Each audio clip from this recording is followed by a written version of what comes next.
16 বছর বয়সে বিয়ে করে শ্বশুরবাড়িতে এলাম।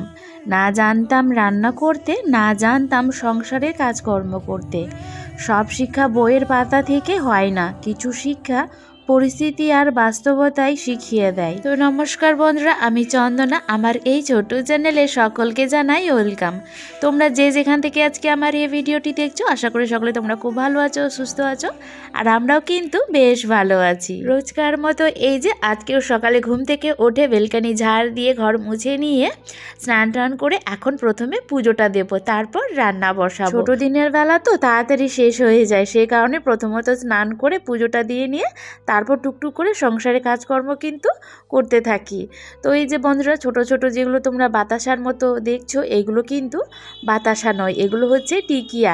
রায়গঞ্জ থেকে নিয়ে এসেছি।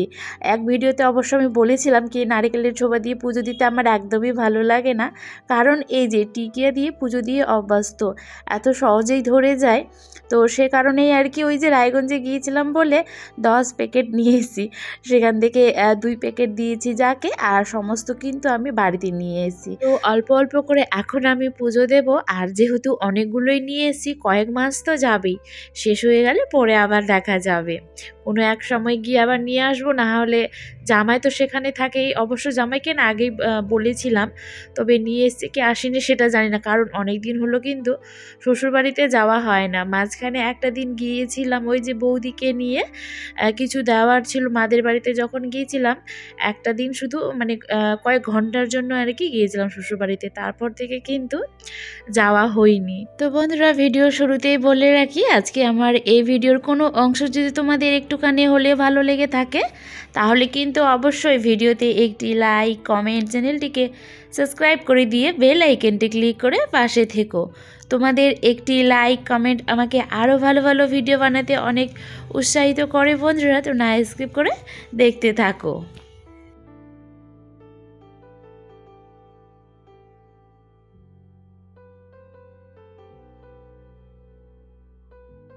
পুজো দিয়ে সোজা চলে এলাম রান্নাঘরে। বিছনাপত্র ঘর গুছানি কিন্তু এখনও আমার বাকি আছে, ওটা না হয় পরে করব, যেহেতু তোমাদের দাদাভাই অফিস যাবে, বাবু স্কুল যাবে, রান্নাটাই কিন্তু আমার সকালের মেন কাজ। তো দেখো, এইদিকে রান্নাও বসিয়েছি, মানে ওইদিকে পেঁয়াজ কলি করছি, আর এইদিকে হচ্ছে তোমার আটা মেখে রাখছি। তোমাদের দাদাভাই আজকে নিয়ে যাবে অফিসের রুটি, আর তার সাথে পেঁয়াজ কলি আলু ভাজা। তো গরম জল দিয়ে আমি যখন টিফিনে দিই আর কি রুটি, তখন গরম জল দিয়ে কিন্তু মেখে দিই, তাহলে রুটিটা নরম থেকে যায়। আর নর্মাল জল দিয়ে আটাটা মাখলে কিন্তু সেটা পরে যখন খাবে চিবোতে পারবে না, শক্ত হয়ে যায়। তো সেই জন্য গরম জল দিয়ে আমি রুটিটা আর কি করে দিই। বাড়িতে যখন খাই তখন ঠিক আছে, তখন নর্মাল জল দিয়েই করি, কিন্তু টিফিনের জন্য গরম জল দিয়ে করি। তো এক পিস ওইদিকে মাছ ভেজে নিলাম। তোমাদের দাদাভাই আবার মাছের ঝোল এটা ওটা খেতে পারে না ভাজা ছাড়া, তো ওই ডাল করলাম, আর হচ্ছে পেঁয়াজ কুলি আলু দিয়ে ভাজা, আর হচ্ছে এই যে মাছের ভাজা, আর তার সাথে রুটিটা অবশ্য কয়েকটাই করছি, বেশি করব না, কারণ আমি সকালবেলা এখন রুটি খাবো না। তোমাদের দাদাভাইয়ের জন্য ওই গুনতি করা 4-5টাই আর কি করছি। ওকে বেশিরভাগ 4টা রুটি দিই আমি অফিসে, আর যেদিন একটুখানি বেশি হয়ে যায় সেদিন 5টাও দিয়ে দিই। গরম জল দিয়ে আটা মেখে রুটি করলে রুটিটা দেখতে সুন্দর না হলেও কিন্তু ভারী নরম তুলতুলে খেতে হয়। 16 বছর বয়সে যখন বিয়ে করে শ্বশুরবাড়িতে এলাম, এই রুটি ভাজা তো দূরের কথা, বেগুন ভাজাও কিন্তু করতে পারতাম না।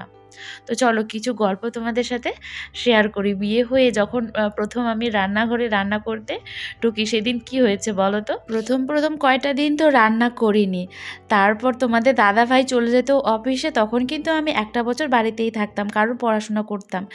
তখন ক্লাস 9-এ আমি পড়ি। তো টিউশনি থেকে এসে গ্রামে না তখন সিডির চলটা খুব ছিল, মানে সিডি দেখতো আর কি, কারণ সবার ঘরে কিন্তু টিভি ছিল না তখন।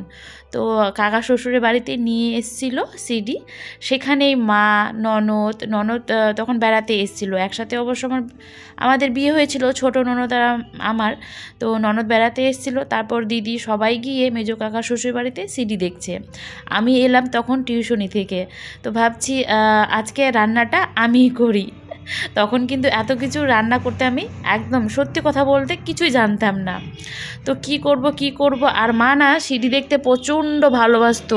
এখনও অবশ্য জানো টিভি দেখতে এতটা ভালোবাসে, টিভি পেলে আর কিচ্ছু চায় না, এইরকম ব্যাপার। তো আগে তো আরোই, তখন তো দেখতে পেতো না টিভি সিডি আর কি। তো ওই যে নিয়ে এসে অনেক মাস পর সেখানেই বসে সিডি দেখছে, ভালো ভালো বাংলা মুভি লাগিয়েছে, সেখান থেকেই আর কি ওঠা যায়।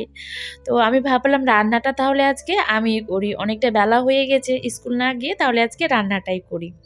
তো মা কিছুতেই বলতে তো আসছে না কি রান্না করব না করব, আর প্রত্যেকের বাড়িতে তো ডাল থাকেই। তো আমি ভাবলাম না তাহলে ডাল করব। আর আমার শ্বশুর বাড়িতে জানো প্রত্যেক বছরই কিন্তু বেগুনটা চাষ হয়, সেই বিক্রি করার জন্য না হলেও খাবার জন্য একটুখানি হলেও কিন্তু বেগুনটা করে। আর তেমন কিছু কিন্তু সবজি কিছু আনা ছিল না। তো আমি ভাবলাম তাহলে বেগুন ভাজা আর ডাল করি।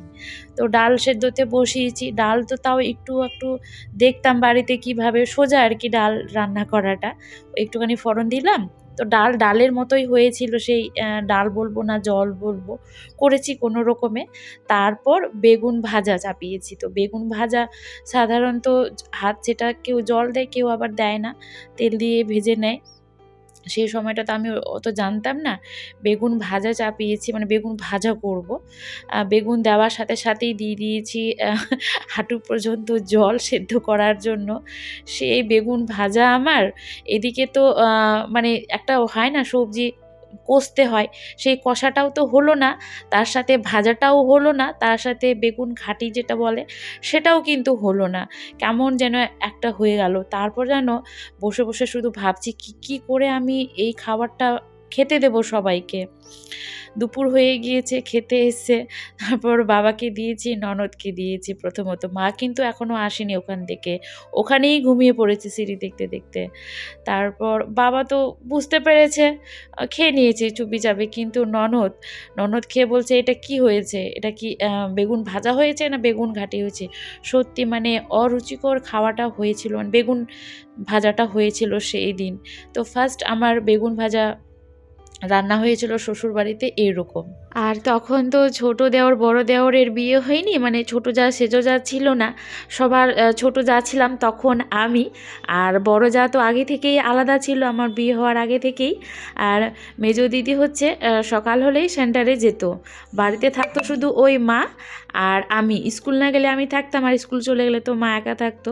তবে এটা বলবো না যে শাশুড়ি মা কিছু আমাকে শেখায়নি, অনেক শিখিয়েছে মা। এরকম যখন আমি রান্না করতাম না তখন মা মানে রান্নাঘরের আর কি, রান্নাঘর বলছি, উনানের পাশে আর কি বসে থাকতো, আমাকে শিখিয়ে দিত কি এটার পর এটা, এটার পর এটা দিতে হয়, এভাবে এটা করতে হয়, অনেক শিখিয়েছে। তবে শাশুড়ি মার থেকেও যে বেশি করে আমাকে রান্না করাটা শিখিয়েছে সে হচ্ছে তোমাদের দাদা ভাই।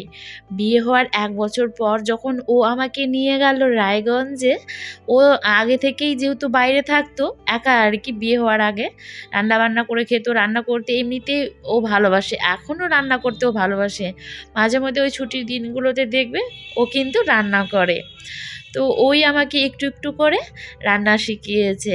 এখন বলতে গেলে বেশ ভালোই রান্না করি, অতটা খারাপ করি না যেমন বিয়ের শুরুতে আর কি রান্না করতাম। এখন তো অনেকগুলো বছরই প্রায় হয়ে গেল, 14 বছর চলছে আমার বিয়ে হওয়া। অনেক গল্পই আজ তোমাদের সাথে শেয়ার করে ফেললাম। আর এই দিকে দেখো গল্প করতে করতে কিন্তু আমার অনেক কাজ হয়ে গিয়েছে। 2 বিছানার চাদর ঝেড়ে এখন এই যে রুমগুলো ঝেড়ে নিয়েছি।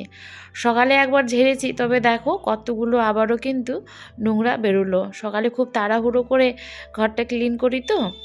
আর এই যে দেখো অনেকগুলো কাপড়ও আজকে কিন্তু কেচেছিলাম, কয়েকদিন হলো কাপড় কাচাটা শেয়ার করতে পারছি না ওই তাড়াহুড়োর জন্য সকালে। আর এমনিতেই তো বুঝতে পারছো এত ঠান্ডা, সে কারণে এই কাপড় ধোয়ার কাজটা এখন আর শেয়ার করি না, চটপট করে অফ ক্যামেরায় কাপড়গুলোকে কেচে নিয়ে। আর এমনিতেই এদিকে ভিডিও করা কাজ করতে গেলে কিন্তু অনেকটা সময় লেগে যায়।